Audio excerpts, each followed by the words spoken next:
Good evening, YouTube. My name is Amisbro. For this video, we are doing an episode of the anime review series. This will be episode 32. It is also the first of the birthday month reviews, and we are starting off with this one. Ceres Celestial Legend, or as it is known in Japan, Ayashi no Ceres, which is actually the name I went by when I did the blogging of the series on Tumblr. Here's some quick facts for you. The series ran from April 20th of the year 2000 to September 28th for 24 episodes. It also ran on WOWOW, which is one of the big stations in Japan. The DVD which I own, or the 3 DVDs that I own currently, are from Viz Media. However, the license currently belongs to Discotech. Alrighty? So those are some stats for you as far as the actual series. Let's now talk about the series itself. Your story revolves around two twins. One is named Aya Mikage. The other is named Aki. On their 16th birthday, they were invited to go to their grandfather's estate. And it was there they believed they were supposed to have some grand birthday party. And you see, Aya and Aki, they're just typical high school students. You would think nothing's going to happen. Nothing really major, right? Don't you just love plot twists? As it goes, as they were heading to the house, a bunch of cars were pulling up. The entire clan of the Mikage family was gathering, which was very unusual for them, and they knew something was up.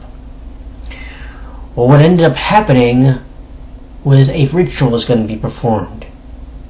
You see, every 16th birthday,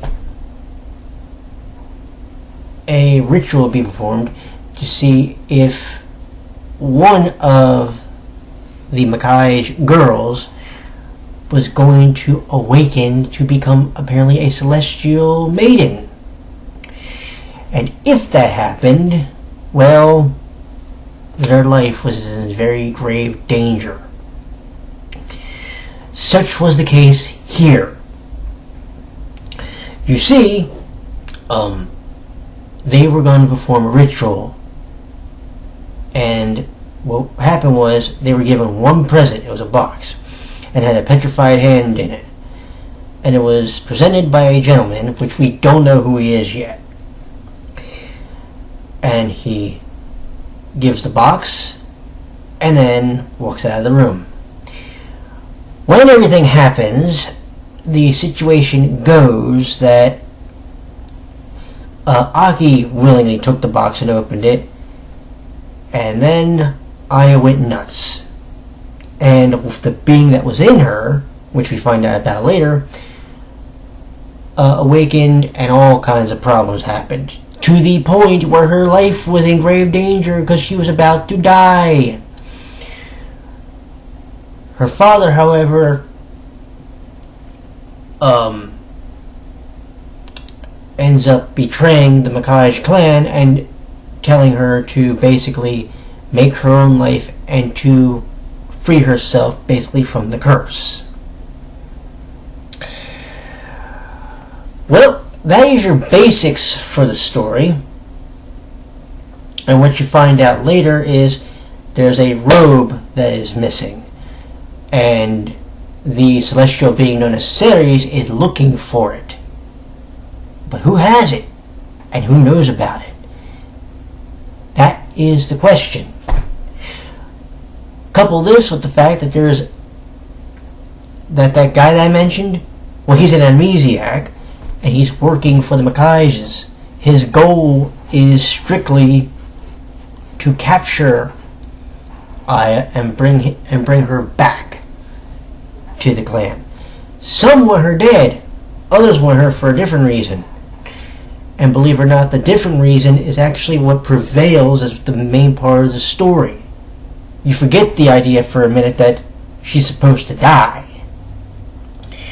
which in many ways actually is a good thing. But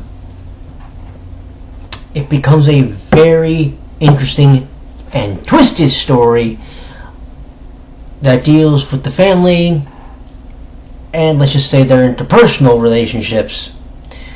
But you also deal with a very interesting situation that involves Aya, the man known as Toya, and another gentleman you meet later named Yui.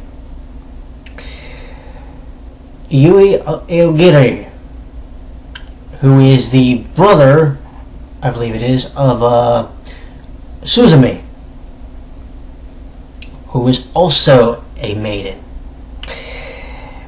And her goal is to protect her own kind. That's it. So what you end up with is the Aogiri clan versus the Mikage clan. And for a little bit, you don't know really who you're supposed to root for, because you're told specifically that Ceres will bring destruction and all this crap to the world if she were to awaken. What you find out is she becomes very protective of people. Very protective. Now that I've really started giving you some of the story, let's talk about the rest of the thing. The character development in this series is actually pretty well done. There's a couple fumbles, but I can actually forgive them because the story that progresses for 24 episodes is actually really strong and really well done, I think.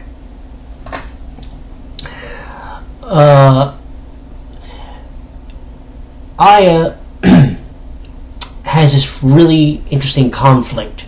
See, she doesn't want to unleash Ceres, but there are times when she needs to because she has to fight and protect people. So it's, do you suppress it or do you let her go and do what she needs to do? You also run into the situation where you have her and you have Toya, who has his own story of being an amnesiac and he's trying to recover his memories. Well, the Mikages claim they can help him. Something tells me that's a bunch of bullshit. So he ends up embarking on his own journey at some point, and it becomes a really interesting story then.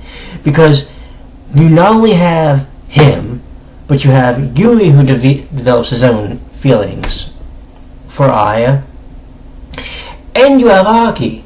Now, Aki is a really interesting case because, yes, they're twin brothers. A twin brother and sister. In a past life, however, there's a very interesting story about them. And that story also, in many ways, connects to Toya. So you have a lot of moving parts here, but they all work very well together. Now, I also want to bring up that the studio responsible for doing animation is Studio Pero. Studio Pero, if you remember, did Orza Pero. Anyway, they did Tokyo Ghoul Rute. So think about this. 14, 15 years earlier, they did this series. And I will argue that they did a very good job with this series. Maybe even better than Tokyo Ghoul, because they found a way to let characters breathe and to really develop. Then again, I don't know how many chapters the actual manga of Ceres was, but I can tell you that it was a joy to be able to sit back and watch this, and as you get closer to the end, they throw enough plot twists in that just make you go, Like, here's what they do. The first 12 episodes, they introduce you to characters, and they start to introduce you to the development of the characters like Toya and Yuho and Suzume and Aya, right? Okay, and Aki. The next 12, it becomes a very interesting kind of love story and conflict between the different parts of characters. Aki, Aya, Toya. Those are your three main ones. Throw in Yuho, and what you have is a very interesting dynamic that ends up becoming really well done and really well layered. At least I thought so. And I think in many respects this is a compliment to the animation. Yes, it's the year 2000. Yes, the animation is not exactly, what it was for Tokyo Ghoul. But I've always argued that you don't need to have really well done animation to tell a really good story. And they find a way to make the animation flow and make the story pop and make the characters and the emotions pour through on your television or computer screen, however you're watching it. So from that respect, especially when you get to a very interesting thing that happens late in the series, and I won't tell you what it is, you want to jump out of your chair, because the first thing you say is, holy fuck, they pulled this off. And keep in mind, I was being critical because come episode 20, unfortunately the title of the episode gave away what was going to happen. So something happens in episode 20 and you're thinking, well, they killed off this character and you're 4 episodes to the end. So what are you going to do now? Then something happens a couple episodes later and you're grinning from ear to ear because you're going, yes, they didn't kill him. And then it just makes you wonder why they couldn't do something like that with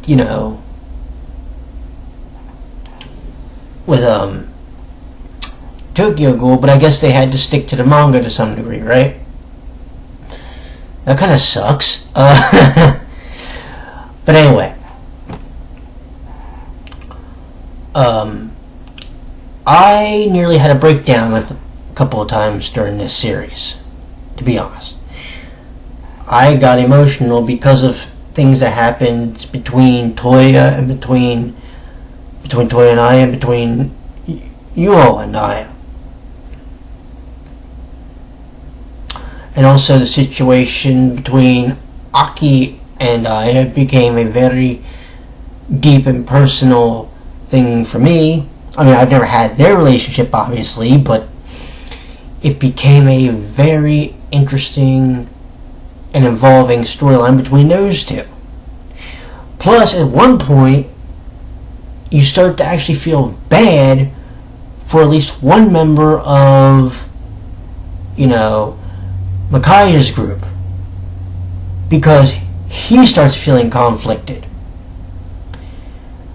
The dude's name, by the way, if you're wondering, is Alec Howe. A-L-E-C Howe. H-O-W-E-L-L.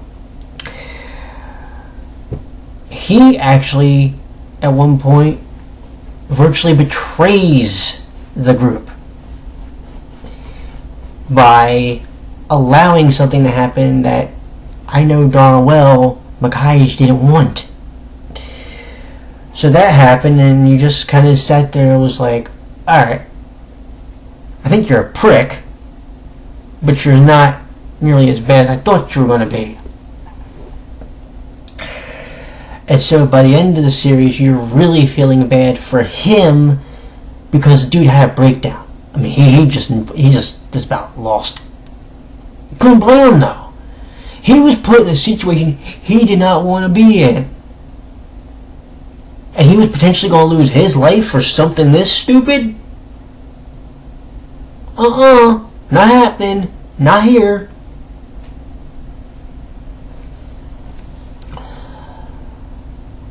Now, let's talk about overall what we think, because I don't want this to go on forever. On a whole, what do we think of the series? When you break down, when you look at the animation, it's not really flashy, it's not really pretty, but it does what it needs to do for 2000 standards. So we've got that going for us. When you look at the way they did the plot and they did the character development, the plot and story development rather, the story just flowed. Like, one episode went to the next, went to the next, went to the next, and it explained to you everything that was going to happen, and you sat and you watched it, and you got emotionally invested. Character development was there, even if for some characters it was a little bit wavery at times, and it was a little slow for some, but for some it's intentional. You really have to give them credit for being able to craft a story around the personalities, and that's what they really did well here, I thought. So when you get to the emotional connection part, yes, you got them. You want to laugh, you want to cry, you want to scream, and I did numerous times, because they took you on a journey that is necessary for this series to do what it needs to do. And the payoff at the end of the series, to me, was well worth the 24 episodes and the 4 nights that I put into it. So, in the end, the final verdict as far as this series is this. Yes, you should be watching Ayashi no Ceres, and I recommend that excuse me, if you can find the DVDs, get them. If you can't, find whatever streaming site you're going to watch it on, and be ready for a thrill ride. It is 24 episodes. You could finish it in theoretically 2 days. I say give it 4 because you probably don't want to get burnt out. Although the episodes aren't that long. They're about 21 minutes. Which, given this day and age, that's actually relatively short. Because most shows now are, what, 25 minutes long? Give or take? So, yeah. Do go check out this series. Do go watch it, because I think you're going to enjoy it. And I will see you next week. Next week, we are going to be doing Wolf's Rain. So I will see you then. I should see you probably on Thursday, if not Friday. You all take care, and I will talk to you then. Bye-bye.